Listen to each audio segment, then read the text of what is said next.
నమస్తే welcome to good news India నేను Sunitha America అధ్యక్షుడు డొనాల్డ్ ట్రంప్ మరోసారి సుంకాల మోత మోగించారు. దాదాపు 70 దేశాలపై ఉన్న సుంకాలను పెంచారు.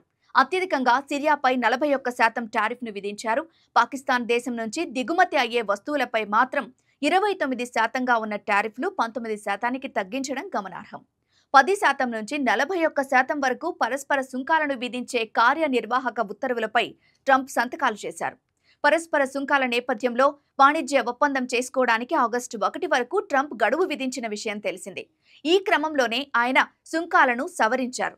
ఈ సవరించిన టారిఫ్లు 7 రోజుల్లో అమల్లోకి రానున్నాయి. అయితే భారత్, కెనడా దేశాల నుంచి దిగుమతులపై విధించిన టారిఫ్లు మాత్రం ఆగస్టు 1వ తేదీ నుంచి అమల్లోకి వస్తాయని ఇప్పటికే ట్రంప్ స్పష్టం చేసిన విషయం తెలిసిందే. అయితే ఈ జాబితాలో లేని దేశాల నుంచి దిగుమతి అయ్యే వస్తువులపై 10% సుంకం ఉంటుందని డొనాల్డ్ ట్రంప్ తన ఉత్తర్వుల్లో స్పష్టం చేశారు. తాజాగా ట్రంప్ ప్రకటించిన సుంకాల వివరాల ప్రకారం కెనడా నుంచి వచ్చే దిగుమతులపై ప్రస్తుతం ఉన్న 25% సుంకాన్ని 35%కి పెంచుతున్నట్లు ప్రకటించారు. బ్రెజిల్పై ఇప్పటికే ఉన్న 10% సుంకాలను అదనంగా 40% జత చేశారు.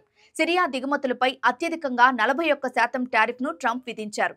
ఇక భారతదేశం నుంచి వచ్చే దిగుమతులపై 25% టారిఫ్ ఉంటుందని ట్రంప్ చెప్పారు. అయితే మన పొరుగు దేశం పాకిస్తాన్పై మాత్రం ట్రంప్ మరోసారి ప్రేమను చూపించారు. ప్రస్తుతం పాకిస్తాన్ దేశం నుంచి అమెరికాకు దిగుమతి అయ్యే వస్తువులపై 29% టారిఫ్ ఉండేది. దానిని 19%కు తగ్గిస్తున్నట్లు ట్రంప్ ప్రకటించారు. ఇప్పటికే మన దాయాది దేశం పాకిస్తాన్తో వాణిజ్య ఒప్పందం కుదుర్చుకున్నట్లు ట్రంప్ ప్రకటించిన విషయం తెలిసిందే.